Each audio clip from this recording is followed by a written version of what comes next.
예, 이번 시간은 보강 수업으로 지난 시간에 이어서 조작적 조건 형성의 강화와 관련된 내용부터 설명드리도록 하겠습니다.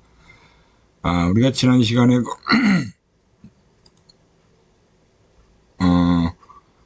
조작적 조건 형성의 원리에 대해서 살펴봤고, 거기서 가장 중요한 게 바로 강화라는 얘기를 아마 했을 거예요. 그래서 이 강화라는 게 뭔지 한번 좀 살펴볼 필요가 있겠죠.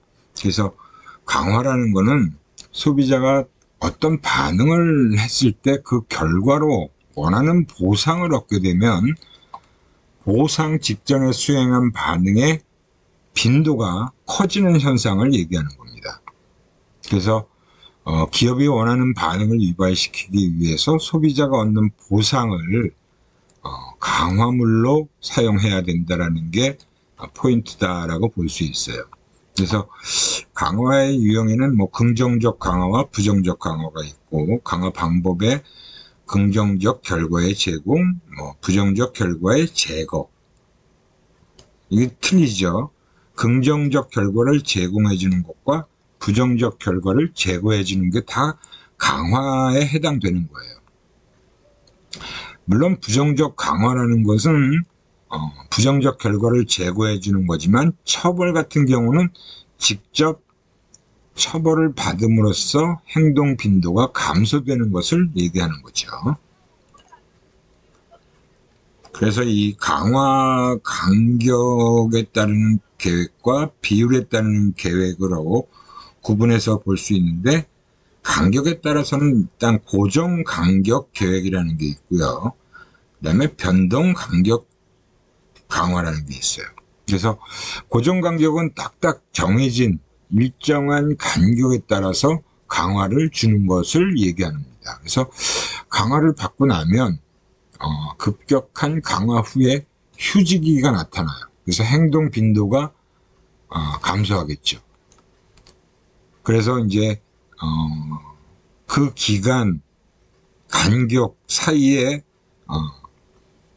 행동 빈도가 급격히 올라갔다가 보상이 주어지고 나면, 그 보상이 주어지고 난 후에는 급격하게 떨어진다. 그래서 백화점의 정기 박앤세일 같은 게 대표적인 사례다라고 볼 수 있고요.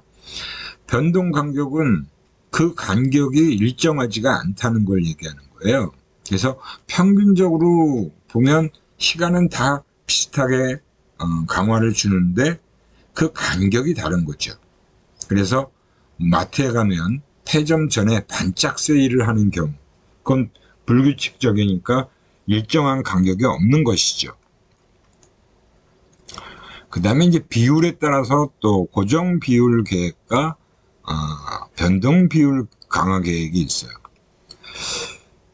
이거는 이제 고정 비율이라는 것은 몇 번을 구매를 하게 되면 보상이 주어진다.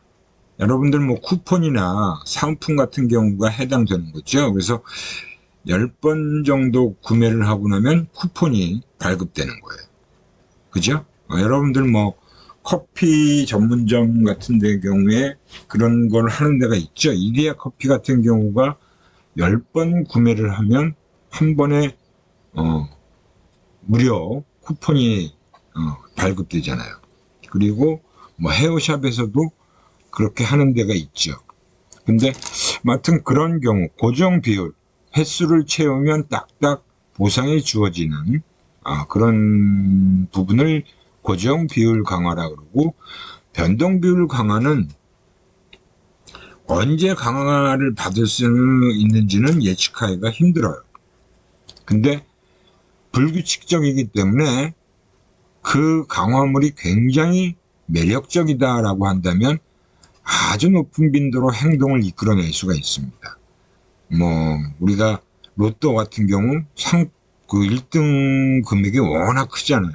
그러니까 사람들은 로또를 또 구매하게 되고, 또 카지노에 가서 슬롯머신 같은 경우도 그 확률은 33.3%인가로 정해져 있지만 사람들은 엄청 집어넣죠, 그 돈을.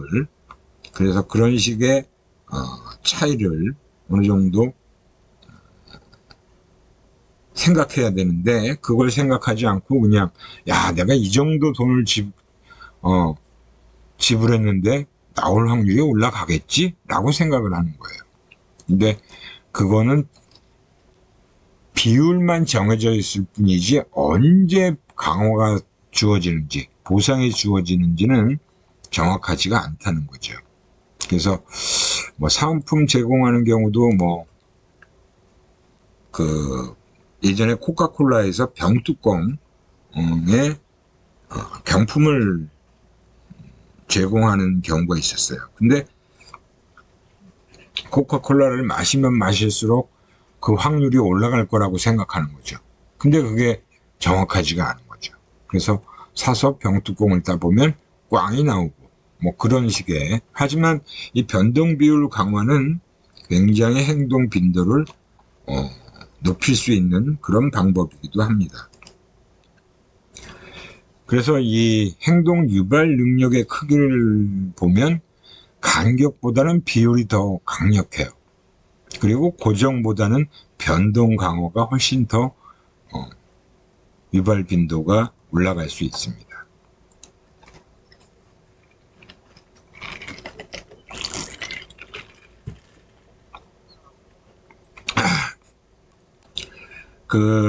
이런 사례들을 좀 볼 수 있는데, 고정 비율 강화에 해당되는 것이 바로 이런 빈도가 많아질수록 보상을 받는다. 커피 10잔을 마시면 한 잔은 무료로 제공한다 하는 거고, 뭐 이런 피자도 마찬가지고, 그런 사례들이 꽤 우리 주변에 많이 있죠.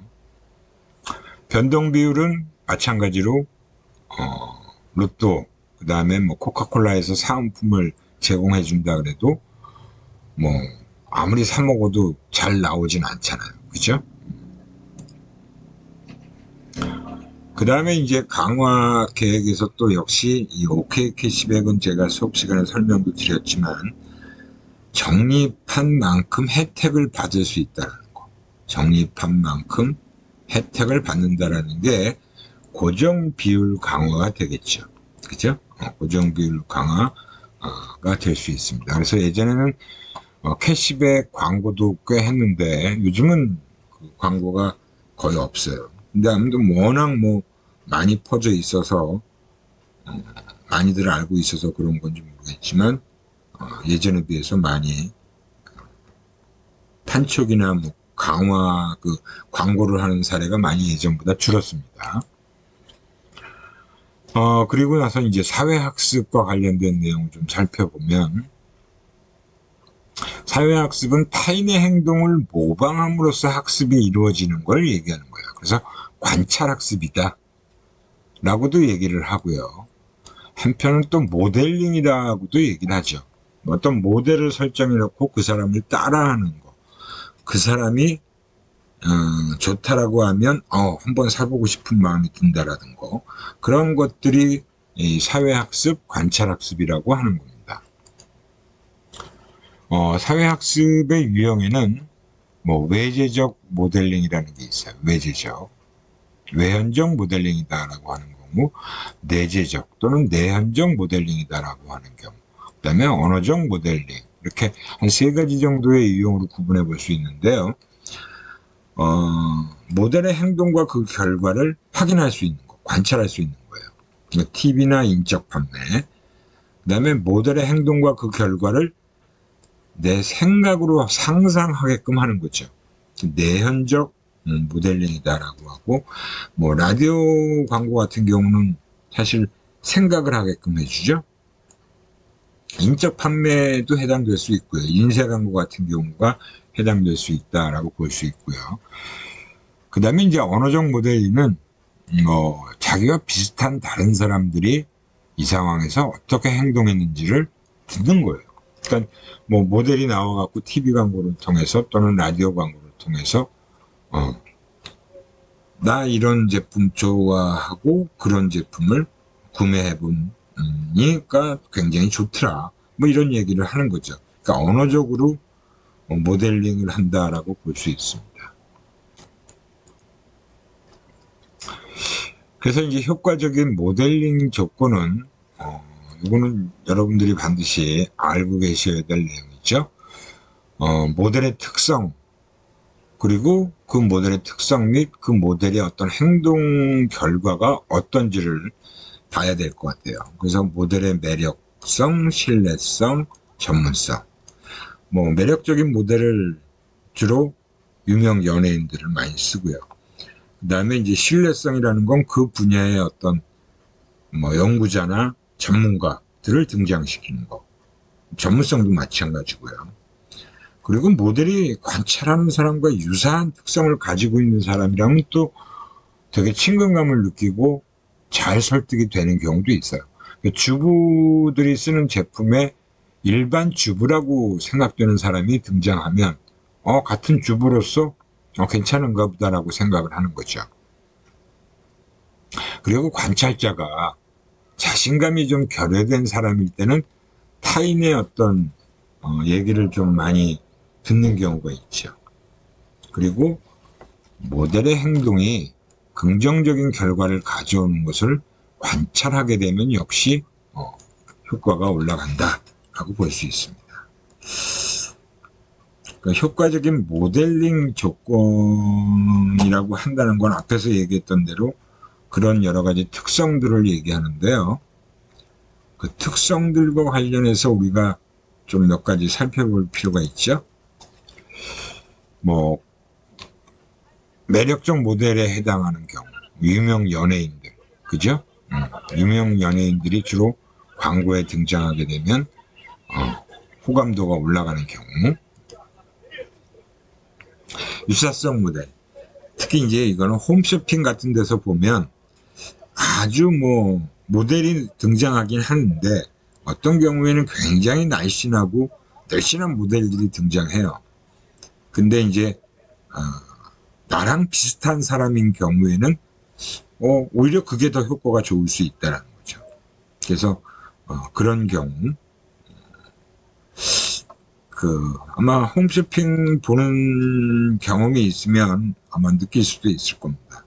그래서 전문 모델이 없을 때 방송 FD를 모델로 급히 대체했더니 우리 남편하고 비슷한 체형인데 잘 맞네 라고 호평을 받으면서 주문량이 급상승했다라는 사례도 있습니다.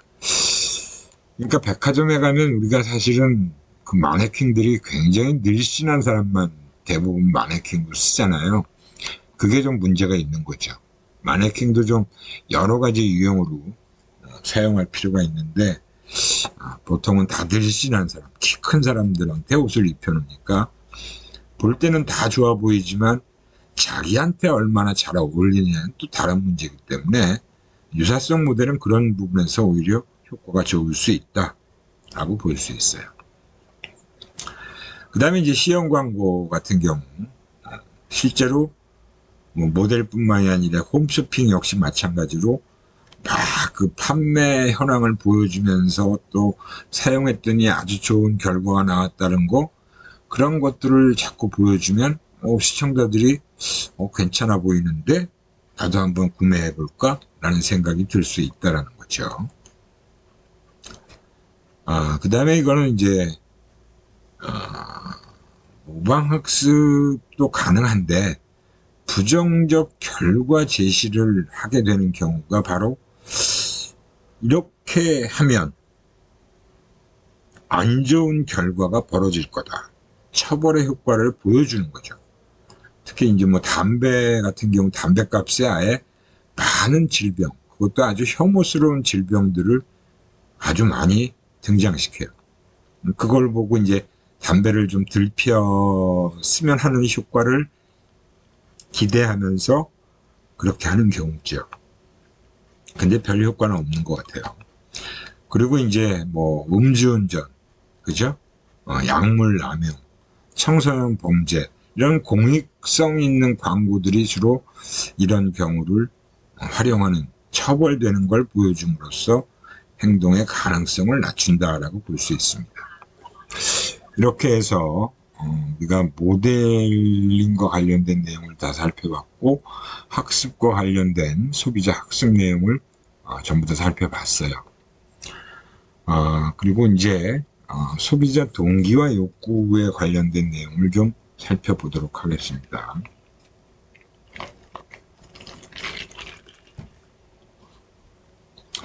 이 소비자 동기와 욕구는 어떻게 보면 가장 우리가 동기라는 거, 우리 인간이 살아가는 데 있어서 굉장히 필수적으로 반드시 꼭 있어야 할 부분이 동기라고 얘기를 할 수 있잖아요. 근데 그 부분이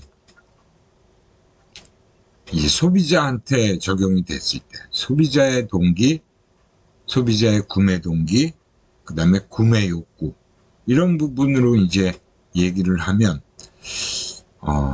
특히 마케팅 하는 사람 입장에서는 이런 소비자의 욕구를 파악한다는 게 엄청 중요한 일이 돼요. 그래서 반드시 욕구를 파악해야 되는데 이 욕구를 파악한다는 게 결코 쉽지는 않습니다. 제일 궁금한 건 뭐 어떤 욕구를 가지고 있을까, 소비자들. 어떤 제품을 사고 싶은 걸까? 이 상표를 왜 선택했을까? 그죠? 이런 이유들을 파악해야 되고, 그런 것들로부터 이제 출발을 해야 되는 거예요. 모든 마케팅 전략이. 근데 정말 소비자의 동기, 욕구를 파악한다는 게 좀처럼 쉬운 일은 아니죠. 우리가 예전에는 설문조사에 의존했던 시기가 있었어요.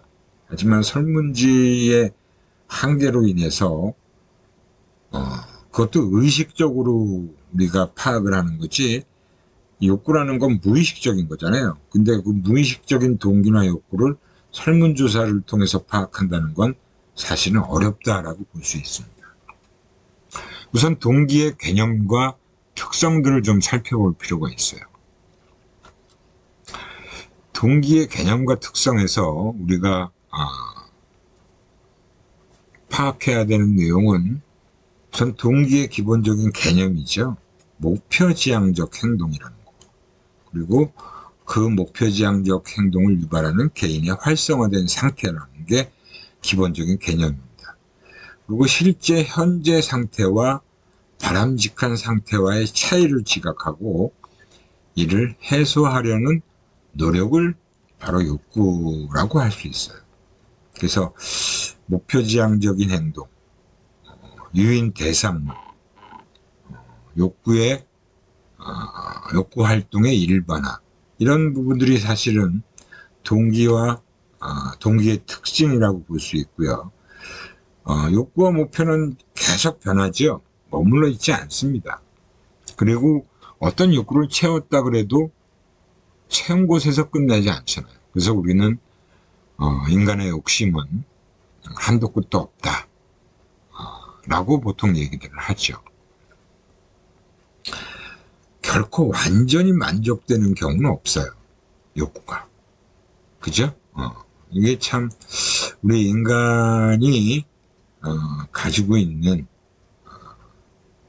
기본적인 욕구라고 하는 건데, 왜 이렇게 욕구라는 게 완전히 충족되기가 어려운지, 욕심이라는 건 한도 끝도 없는지, 그죠? 여러분이나 저나 다 똑같은 그런 인간으로서의 기본적인 부분은 별반 다를 게 없다라고 볼 수 있습니다. 근데 어느 정도 만족이 되면 새로운 또 고차원의 욕구가 발생해요. 목표를 성취한 사람이 거기서 머무르지 않죠. 더 높고 새로운 목표를 설정합니다. 그래서 우리는 이제 성장을 하게 되고 더욱더 발전을 할 수 있는 겁니다. 소비자 입장에서의 이제 동기의 의미라는 것도 우리가 좀 깊이 있게 살펴볼 필요가 있는 거죠. 제일 어떻게 보면 중요한 부분이다라고 볼 수 있어요. 소비자 입장에서의 동기라는 거는 뭐 앞에서 얘기했던 대로 행동을 유발하고 목표를 향해서 충족될 때까지 행동을 유지시킨다. 그래서 행동의 방향과 강도 그리고 지속성을 설명하는 개념이다. 사람이 갈증을 느끼면 물을 마시기 위해서 물이 있는 곳을 향해서 움직이고 또 그 행동은 물을 마실 때까지 계속되는 거죠. 또 광고를 접촉한 소비자들은 특정 상표나 브랜드, 상품이나 브랜드에 대한 구매나 소비 경험에 대해서 동기를 느낄 수 있도록 이거 사야 되겠다, 살 필요가 있겠는데 라는 동기를 느낄 수 있도록 해줘야 된다는 거예요. 이게 바로 광고의 역할이기도 하고 마케팅 자극들이 소비자에게 이런 소비자의 구매 동기를 올릴 수 있어야 된다, 유발시킬 수 있어야 된다는 거죠. 소비자의 욕구는 크게 한 3가지 정도로 구분할 수 있고 좀 더 이제 세분화된 것까지 하면 5가지 정도가 되겠죠. 실용적인 욕구라고 하는 것은 이제 인지적인 욕구예요. 그래서 제품의 본질적인 제품 정보와 관련된 그런 것들을 파악하려고 하는, 알고자 하는 욕구가 있죠. 그리고 이제 쾌락적 욕구는 우리 인간이 본능을 추구하는 존재잖아요. 그래서 본능이라는 것은 바로 쾌락 추구에 가장 초점을 맞추고 있죠. 쾌락 추구는 바로 생리적 욕구와 실전적인 욕구가 해당된다라고 할 수 있고요. 그 다음에 자기 표현 욕구라는 게 있어요. 우리가 어떤 제품을 사용하면서 다른 사람을 의식하지 않고 그냥 내가 사용하기 위해서 사는 거, 그리고 내가 그냥 사용하는데 충실하게 그 목적에 맞게 사용하면 되는데, 어떤 제품의 경우는 내가 이걸 사서 입게 되는 옷을 다른 사람들이 어떻게 볼까를 신경 쓰는 제품이 있어요. 내가 이 차를 타고 다니면 남들은 어떻게 생각하지? 이런 게 이제 신경 쓰이는 제품이 있다는 거죠. 그게 바로 자기 표현 욕구예요. 이 제품을 통해서 나를 표현하는 그런 부분이 해당되는 거죠. 그래서 거기에는 사회적 욕구와 상징적 욕구라는 이 2가지 측면이 다 해당된다라고 볼 수 있어요. 그렇게 이제 우리가 욕구를 이렇게 크게 한 3가지 정도 또는 세분화돼서 한 5가지 정도로 구분해 볼 수 있고요. 실제로 이제 그런 사례들, 광고 사례를 보면 생리적 욕구, 그죠? 침대는 가구가 아니다. 요새 그 에이스 침대에서 또 새로운 광고를 만들었는데 박보검이라는 그 배우가 모델로 등장해요. 근데 그 침대는 가구가 아니고 과학이라는 얘기를 직접적으로 하진 않고 옛날에 초창기에 침대는 가구가 아니고 과학입니다라고 했던 광고가 있어요. 그건 아마 90년대에 했던 광고입니다.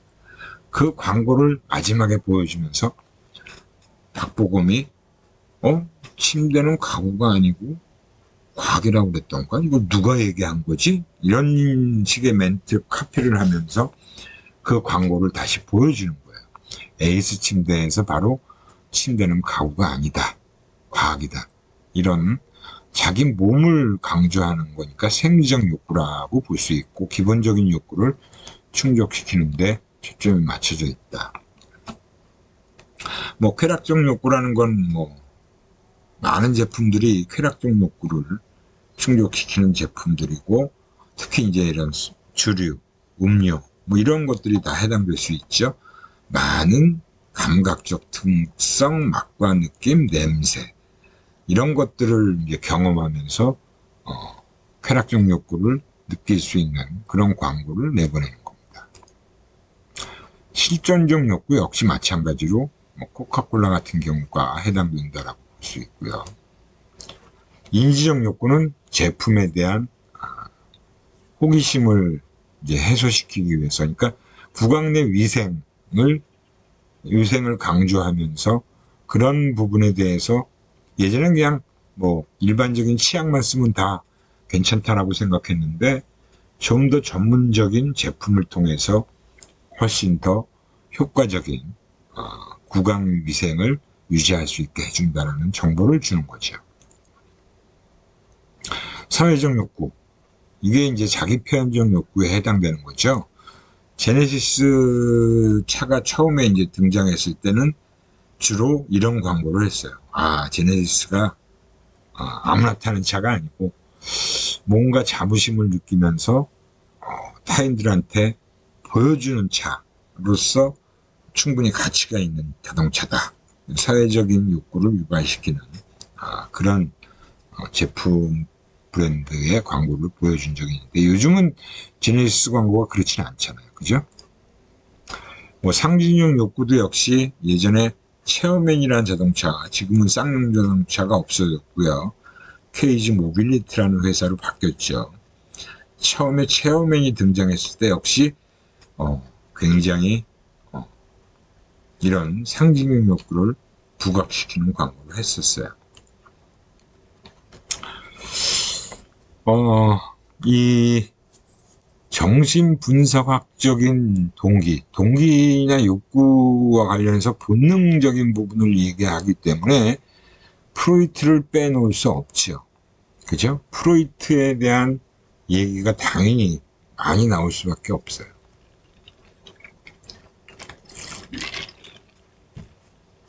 그래서 이제 프로이트의 욕구 체계라는 부분도 우리가 살펴볼 필요가 있는 거죠. 프로이트가 얘기한 거는 바로 에고, 이드, 슈퍼에고. 이드는 충동적인 걸 얘기하고, 에고는 자아를 얘기하고, 슈퍼에고는 초자아를 얘기하는 겁니다. 근데 프로이트가 기본적으로 생각한 부분은 개인적인 욕구 충족과 사회적 책임 환수라는 두 목표 사이의 갈등에서 비롯되는 것이다 라고 얘기를 하고 있어요. 그리고 우리가 성격에서도 이제 설명을 드렸는데, 이 세 가지의 이드, 에고, 슈퍼에고 간의 상호작용에 의해서 많은 갈등이 일어나고, 그 갈등이 무의식 속에서 발생하기 때문에 본인은 느끼지 못할 수도 있어요. 그래서 무의식 수준에서 제품 구매에 대한 충동을 가지고 있고, 또 갈등을 해소하는 과정에서 제품을 상징적으로 이용할 것이라는 그런 가능성을 시사해주고 있다. 그래서 제품을 통한 대리만족을 추구한다. 소비자들이 추구하는 욕구라는 게 뭐 기본적으로 앞에서 얘기한 욕구들인데, 그거를 제품 구매를 통해서, 사용을 통해서 만족을 추구하게 된다는 얘기입니다. 그래서 뭐 정신분석학적인 동기 측면에서 보면, 예전에 자동차 광고, 뭐 거기에 또 이 여성을 등장시켜서 성적인 부분, 특히 이 정신분석학적인 부분에서는 성적 측면, 성과 관련된 내용으로 주로 많이 채워지고 있죠. 그거는 우리가 많이 알고 있는 내용이라고 볼 수 있어요. 마찬가지로 이런 식의 롯데에서 구구콘, 섹스 어필 광고, 그다음에 자키, 속옷 광고에 아예 남성들의 하의를 다 팬티차를 노출시켜서 한 거, 건강식품 광고에 이렇게 여성의 몸을 등장시키는 거, 이런 것들도 다 해당된다라고 볼 수 있죠. 뭐 성적 소구 광고는 또 이렇게 인쇄 광고에서도 등장하고 있습니다. 실제로. 그 다음에 이제 욕구 위계설이라고 해서 우리가 동기 이론에서 빼놓을 수 없고 아주 중요하다라고 볼 수 있는 게 바로 매슬로우예요. 매슬로우의 욕구 이론이다라고 볼 수 있습니다. 그래서 이 매슬로우의 욕구 이론은 우리가 이미 많이 잘 알고 있는 내용입니다.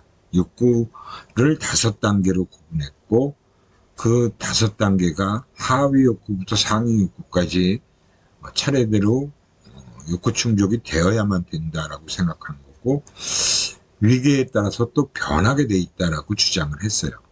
처음이 생리적 욕구, 그 다음에 두 번째 단계가 안전의 욕구, 세 번째가 사회적 욕구, 네 번째가 자아전의 욕구, 그 다음에 자기 실현의 욕구입니다.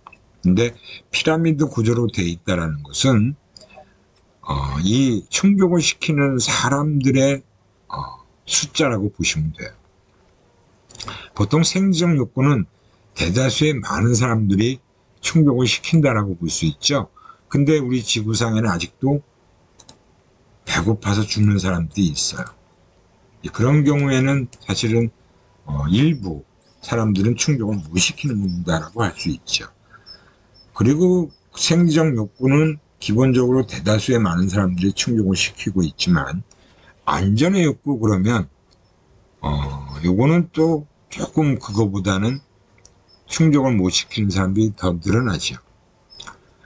외부 환경으로부터 자신을 보호하고 싶어 하는 욕구라고 볼 수 있습니다. 그래서 이런 안전한 환경 속에서 살고 싶어 하는 욕구를 얘기하고, 그게 이제 뭐 보험 같은 것도 해당돼요. 내가 병에 걸렸을 때 안전하게 치료를 받을 수 있다는 그런 부분도 해당된다라고 볼 수 있죠. 그 다음에 이제 사회적 욕구라는 것은 어느 정도 대부분의 사람들이 충족을 시키고 있는 욕구는 아니에요. 안전의 욕구까지 충족을 시켰으면 사실은 대다수의 많은 사람들이 충족을 시켰다라고 볼 수 있는데, 사회적 욕구를 하게 되면 그 부분은 아주 많은 사람들이 다 충족을 시키지 못한다고 봐야 되겠죠. 근데 이제 보통은 다 타인분들과 친밀한 관계를 유지하는 그런 부분이에요. 근데 대다수는 사실은 다 어느 정도 욕구 충족을 시킨다라고 볼 수 있죠. 근데 그 사회적 욕구라는 것은 다른 사람들하고 관계를 맺고, 그 다음에 그로부터 어느 정도 여러 가지 다양한 활동을 하고, 그런 것들이 다 포함된다라고 볼 수 있습니다. 그래서 이 사회적 욕구가 충족되는, 우리나라 같은 경우는 사회적 욕구까지는 어느 정도는 다 충족시키고 살고 있다라고 봐야겠죠. 근데 그 다음 단계의 욕구는 자존의 욕구라고 하는 건데, 사실은 이 자존의 욕구는 그렇게 많은 사람들이 충족을 못 시켜요. 타인들로부터 인정을 받고 그 인정받는 부분에서 존경까지 받고자 하는 그런 욕구에 해당되는 거고, 그런 욕구가 어느 정도 충족되면 대다수의 많은 욕구들을 다 충족시켰다라고 볼 수 있는 거예요.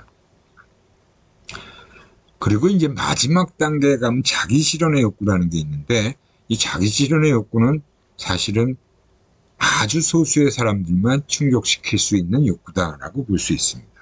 그래서 이 자기 실현의 욕구를 충족시키는 사람은 아주 소수, 진짜 많은 부분을 다 이룬 사람들이 마지막에 다른 사람들, 타인을 위해서 자기 자신을 희생하겠다라는 부분이죠.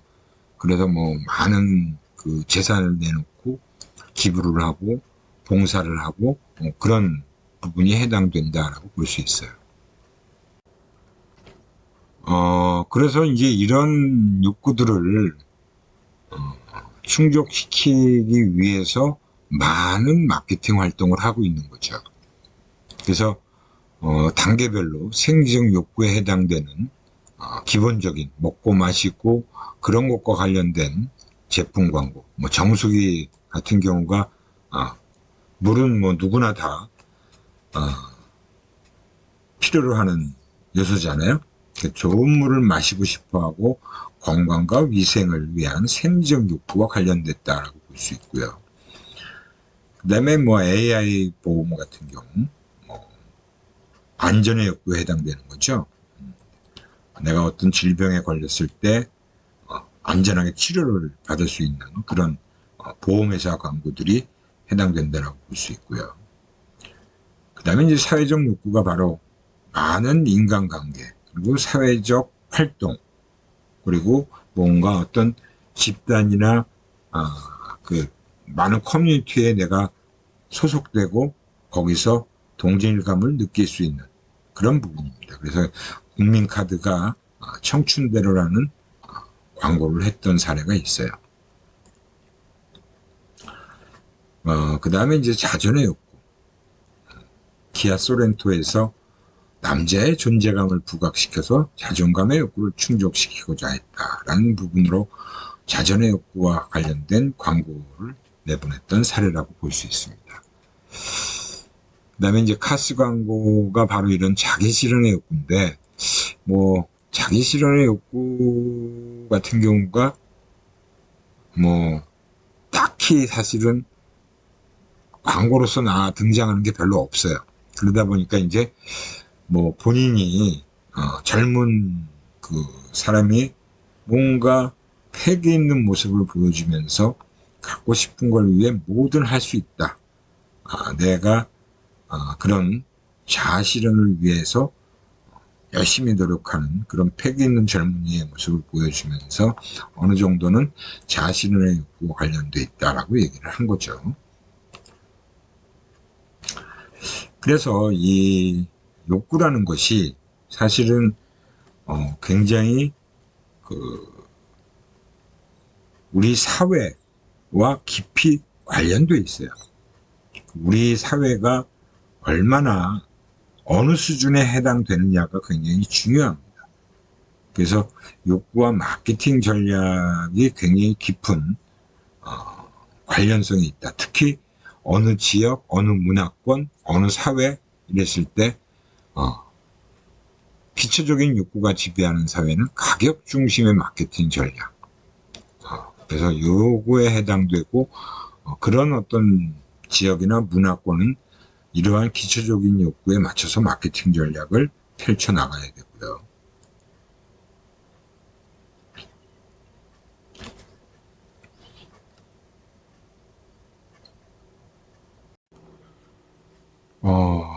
그리고 이제 사회적 욕구가 전반적인 그 사회의 욕구로 자리 잡고 있다라고 할 수 있는 사회에서는 뭐 우리나라가 어느 정도 선진국에 진입하기 전의 단계에 있으니까 사실은 이 사회적인 욕구가 많이 지배하고 있다라고 볼 수 있어요.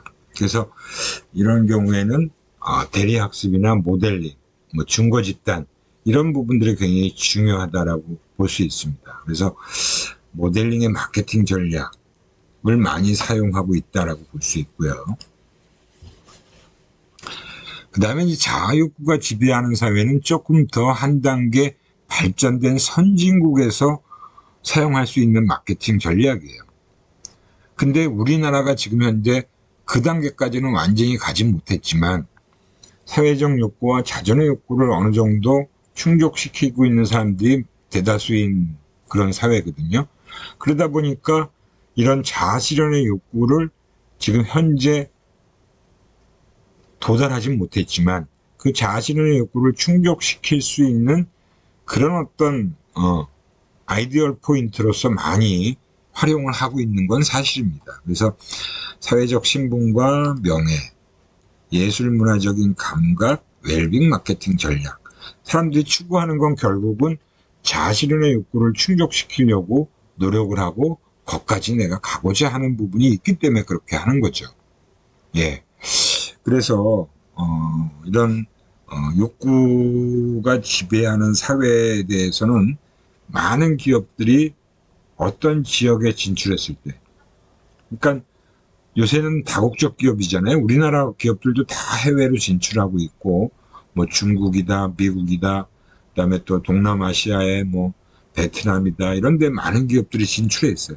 근데 그 지역에서 마케팅 전략을 펼칠 때 그런 부분을 우선적으로 파악을 해야 됩니다. 그러니까 제가 80년대 후반부터 90년대 마케팅 리서치 회사랑 광고 회사에 있을 때 주로 다국적 기업에 리서치를 한다거나 그랬을 경우에 다국적 기업들은 우선 한국 사회의 전반적인 어떤 욕구 수준이 어느 정도 되는지, 동기 수준이 어느 정도 되는지 그것부터 파악을 해요. 그래서 실제로 그런 프로젝트를 제가 했던 경험도 있습니다. 지금 뭐 영국에서 들어온 양주 회사, 그리고 뭐 생활용품 회사 그런 데들도 역시 우리 국내 우리 한국에 들어왔을 때 그 당시 사람들의 욕구 수준이 어디에 가장 많이 있는지 그런 부분을 파악하기 위한 노력들을 많이 하고 있다는 거죠. 근데 국내 기업들은 그 당시에 그런 생각까지 많이 못했어요. 근데 이제 이런 동기나 욕구를 알아내기 위해서는 뭔가 조사를 하거나 뭔가 방법을 사용해야 되는데 그냥 일반적인 조사 가지고는 힘들었기 때문에 예전에는 이제 인덱스 인터뷰나 FGI라는 심층 집단 면접을 사용해서 이런 동기 조사를 했는데 그 방법도 사실은 의식적인 수준에서 이루어지는 거기 때문에 정확하게 그런 무의식적인 소비자들의 욕구나 동기를 다 파악했다라고는 볼 수 없습니다. 그래서 최근에는 오히려 관찰 방법이라는 게 많이 활용되고 있어요. 관찰 방법을 통해서 직접 소비자들을 관찰하고 그 결과들을 해석하고 추론하는 그런 방법이 그나마 소비자의 욕구를 그래도 어느 정도는 파악해낼 수 있는 방법이다라고 보고 있고요.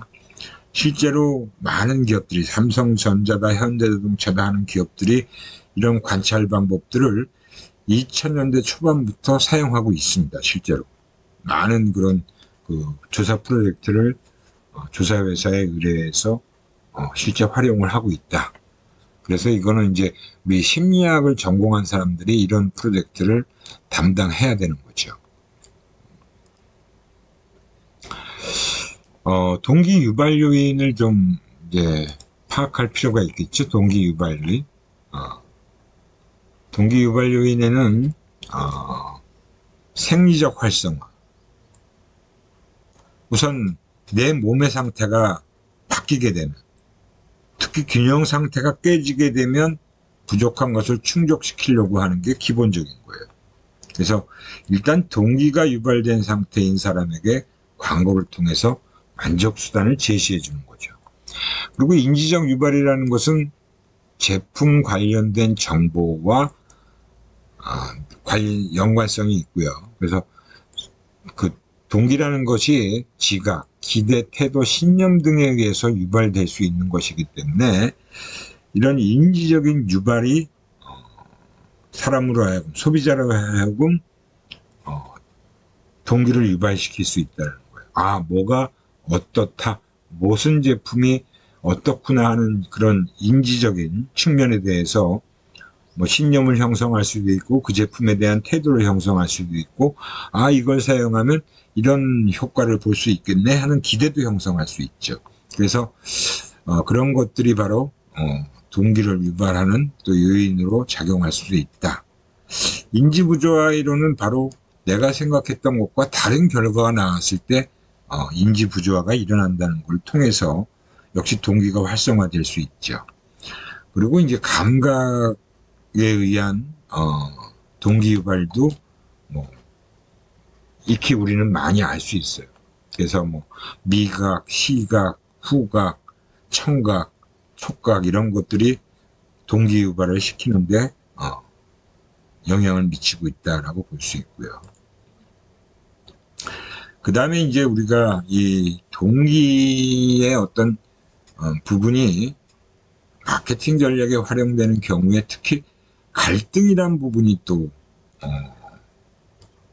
마케팅 전략으로 많이 활용되고 있습니다. 우리 소비자들이 사실은 이런 갈등을 느끼는 순간들이 일상생활 속에서 많이 나타나고 있거든요. 그래서 접근 갈등, 회피 갈등, 접근 회피 갈등.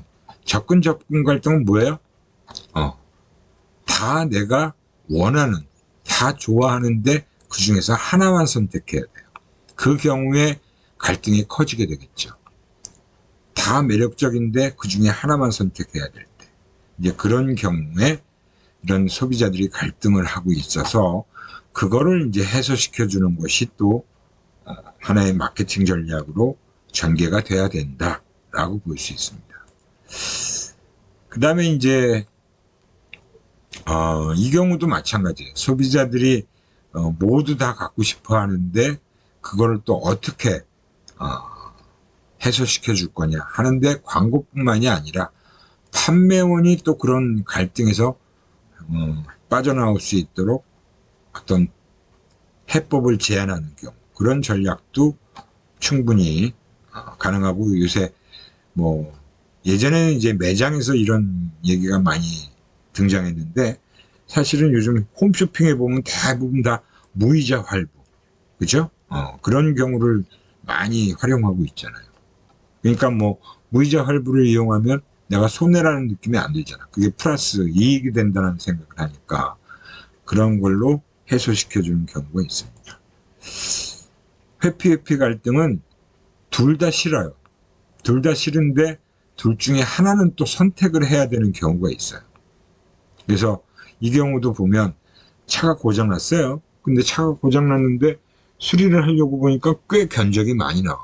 수백만 원씩 고장을 수리하는데 든다는 거예요. 그럴 바엔 내가 새 차를 사지. 근데 새 차를 사려면 부담은 더 커지잖아요. 그죠? 역시 마찬가지로 이 경우에도 소비자의 부담을 좀 줄여서 갈등을 해소시킬 수 있는 전략을 제안하는 경우가 해당된다고 볼 수 있어요. 그 다음에 접근 회피 갈등은 뭐예요? 한 가지 대안이 긍정적인 것과 부정적인 걸 다 가지고 있어요. 내가 햄버거나 아이스크림 먹고 싶어요. 좋아해요. 근데 그걸 먹으면 살찔까봐. 맥주 먹고 싶은데 역시 체중이 늘어날까봐. 커피를 먹고 싶은데 잠이 안 올까봐. 이럴 때 이제 특히 뭐 이런 경우에 디카페인 커피가 등장하고, 그 다음에 코카콜라도 사실은 이 당분이라는 것 때문에 사람들이 비만의 원흉이다라고 생각해서 다이어트 콕이라는 게 출시가 됐잖아요. 그런 경우가 다 이런 마케팅 전략으로 활용되어졌다라고 볼 수 있습니다. 그리고 이제 마지막 동기 이론이 바로 이런 명시적 동기와 잠재적 동기라는 건데요. 예를 들어서 벤츠라는 고가의 자동차를 구입하는 경우에 소비자의 마음속에서는 사실은 고가 자동차를 사는 거는 디자인이 멋지고 성능이 뛰어나고 안전성이 높다라고 사람들한테 얘기를 하는 거예요. 이건 어떻게 보면 명시적 동기라고 볼 수 있죠. 근데 사실 이 벤츠를 탄다는 건 이거 내가 벤츠 타고 다니면 성공의 상징이라고 보일 수도 있고, 또 다른 사람들이 부러워할 거야. 내가 신분을 상승시키는 그런 효과를 이 차로 인해서 많이 느끼게 될 거야. 근데 사실은 요즘에는 사실은 뭐 벤츠 타는 사람이 워낙 많으니까 예전 같은 경우가 외제차가 굉장히 흔하지 않을 때 이런 전략을 동기적인 측면을 고려해서 광고를 하거나 판촉을 했던 경우가 있었죠. 근데 요즘에는 좀 다른 케이스라고 봐야겠죠. 요즘에 벤츠 탄다 그래서 뭐 그렇게 많이 부러워하거나 그러지는 않잖아요. 그만큼 많이 흔해졌기 때문에. 그죠? 예, 이렇게 해서 우리가 동기까지 조금 급하게 살펴봤고요. 다음 시간에 여러분들의 태도에 대한 부분과 목요일날 문제를 또 알려드리도록 하겠습니다. 예, 수고들 많이 하셨고요. 오늘 이것으로 마치도록 하겠습니다.